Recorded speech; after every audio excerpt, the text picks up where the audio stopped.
Hello everyone, welcome to the fourth lecture on Operational Amplifier. My name is Neha, and in this lecture I'm going to teach you different types of active filters using op-amp. So let's get started. So what about complex impedances? So far we have been using resistances in place of on the input side and on the feedback side.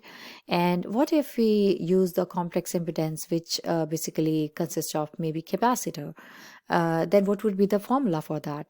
So here are the two different types of op-amp which has been shown here. One is the inverting op-amp and the other one is the non-inverting op-amp, and these are the formula which has been derived from these two circuits. So for inverting op-amp, you already know the formula for output voltage, which is V out is equals to minus RF upon Rin into Vs or Vin. Vin is your input voltage, but in place of that we are using these notations. So Vs is our input voltage, and then this input resistance has been replaced by input impedance, and feedback resistance is replaced by this complex impedance. So this complex impedance can include your capacitive impedance also. So this is your inverting op-amp with complex impedance, and this formula will come out when you derive the equation. And if you assume that your op-amp is ideal, then you can easily find out this equation. So ZF is your feedback impedance and ZS is your input impedance. And the Vs, which is the input voltage, has been taken here. So this represents basically your gain. Now moving on to this non-inverting op-amp, and you have been you are already familiar with this formula, and the same thing we have done here. We have replaced by ZF and ZS complex impedances, and this formula represents the formula for the gain. Okay, and since it's a non-inverting op-amp, so we are giving the input supply through this positive terminal. So we are going to see that if we use the complex impedance, then what kind of circuit we can make. So the first example is the active low pass filter. So as you can see here on the feedback side, we have RF and CF, and combination of these two makes a filter, and that's a low pass filter when it is connected in the feedback path of an op-amp. Now we need to understand what are active filters. So these active filters, these can be low pass filter, high pass filter, or band pass filter, etc. And these active filters, they basically contains active components such as operational amplifier. They can also have transistors, FETs within their circuit design, and they draw their power from an external power source, and it uses to amplify the output signal. And these active filters, they are generally used as an operational amplifier within its design. And in the lecture also, in the previous lecture, I've shown you that op-amp has three important properties. First is that the input impedance is really high, or in ideal case it's infinite. It has low output impedance or zero output impedance. And voltage gain is and in the op-amp, voltage gain is basically determined by the resistive network, the combination of input resistance and the feedback resistance. And in our case, on the feedback path, we have impedance because we have this capacitive component. So we have impedance ZF here. And so here the main purpose of this op-amp in creating this filter is that it provides amplification and gain control. And these active filters, they are generally much easier to design when compared to passive filters, and they produce really good performance characteristics. They have high accuracy and low noise when used with a good circuit design. Now let's see the derivation here. So this is your gain, V out by Vs, which is equals to negative ZF by ZS, and where ZF is basically the parallel combination of this capacitor CF and resistance RF, and that's why we have written like that. 1 by ZF is equals to 1 by RF plus 1 by 1 by J omega CF. So this is your reactance. Now, so when you simplify this equation, you will get ZF is equals to RF by 1 plus J omega RF CF, where J represents your complex number. So what you're going to do next, you know the value for ZF, and you know ZS is your RS. So you'll just put this value into this equation and replace ZS by RS. So you'll get the gain is equals to negative RF by RS divided by 1 plus J omega RF CF. Now below is basically the frequency response for a active low pass filter. So as its name suggests that active low pass filter basically it passes the low frequency signal and blocks the high frequency signal. So that's what we see here in this frequency response curve, that it passes the low frequency. So here you have the low frequency and it blocks the high frequency signal. And this is also the frequency response, but in dB. So in dB it will basically look like this, where these both are the frequency response curve. Now moving on to the next is the example, and in this example we are giving this is the active low pass filter, and we have to find the cutoff frequency of the given filter, where this represents our low pass filter which has been connected on the non-inverting side. And let's say you're giving input from here, and this is your feedback network connected to the inverting side.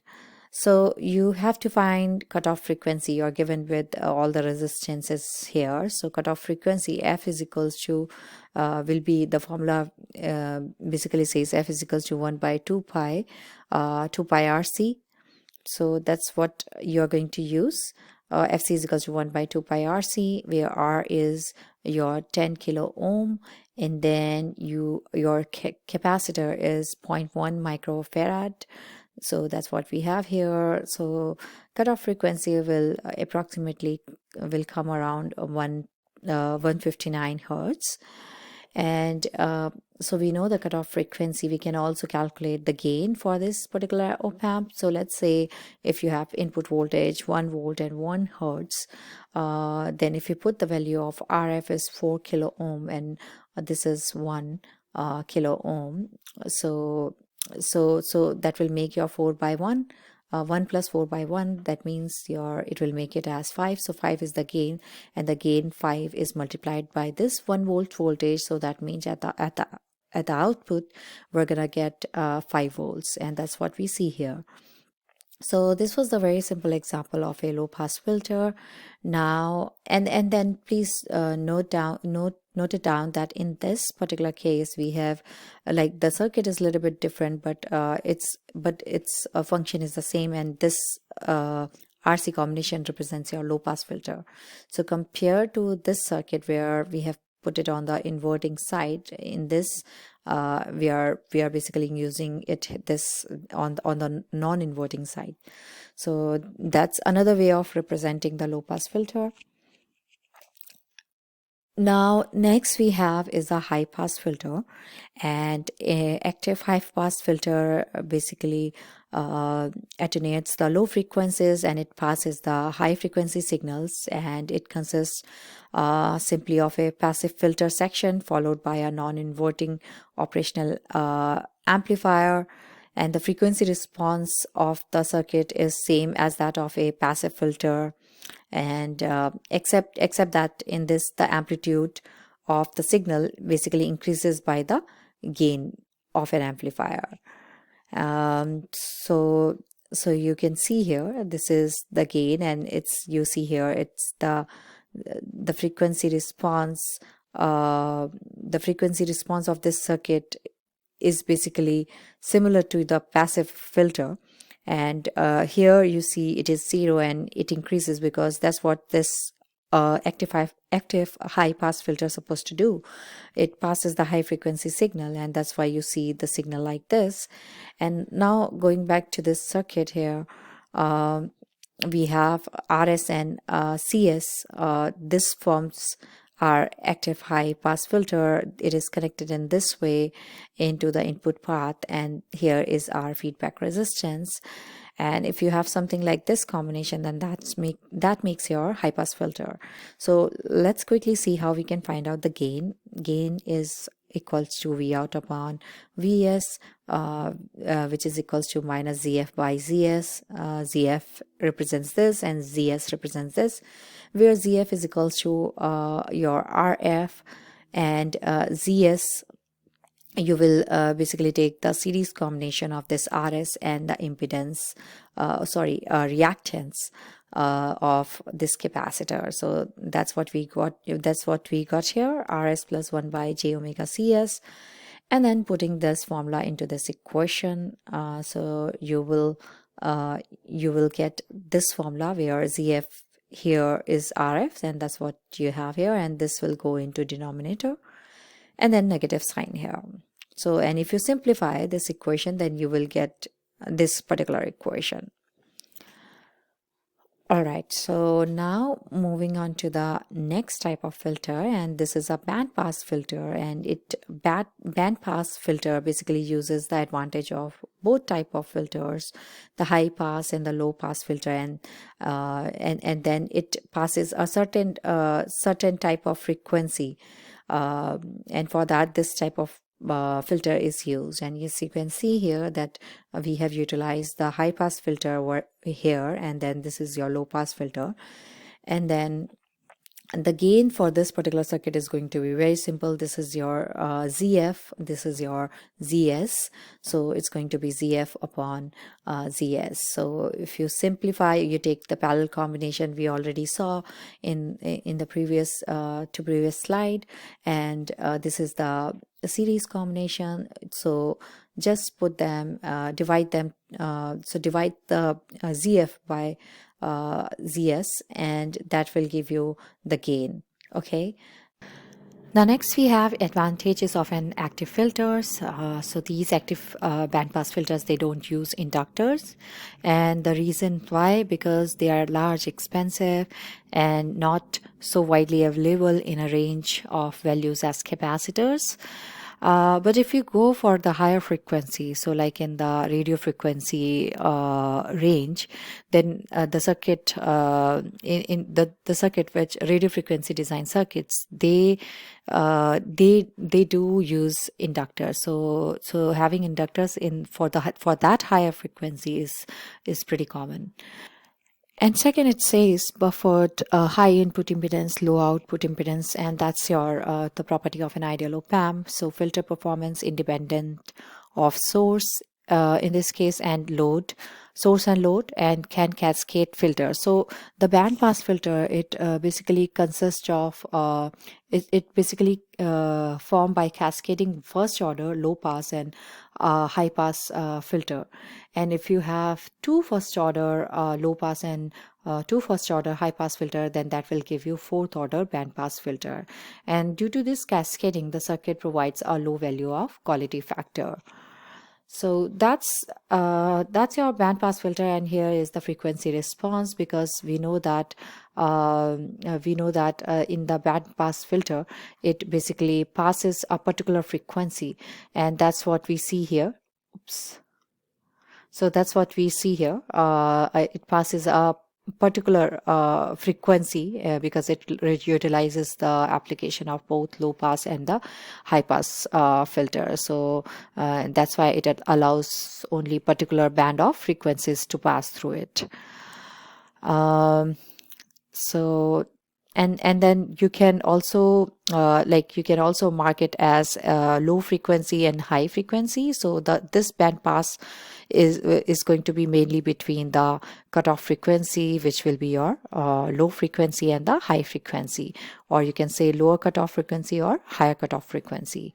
And the center frequency, which will be here, I have not shown it here, but you can, if you draw a straight line at the center, the frequency which you will get, that will be called your center frequency, or you can also say that that's your resonant frequency or the peak frequency.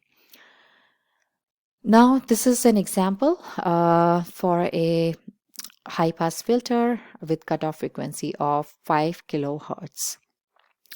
So that's the cutoff frequency which is given, and uh, these elements are given, and then input voltage is given is 100 millivolts at 10 kilohertz frequency, and output we want 1 volt with 10 kilohertz frequency.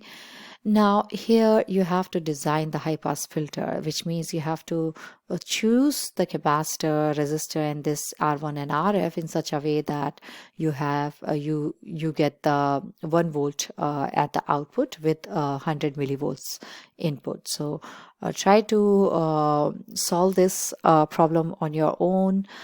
These three things are given, this is given, and this frequency is given. So if you think about it and apply the formula, then you can easily calculate the values for these components. So that's the end of the lecture. Thank you so much for watching.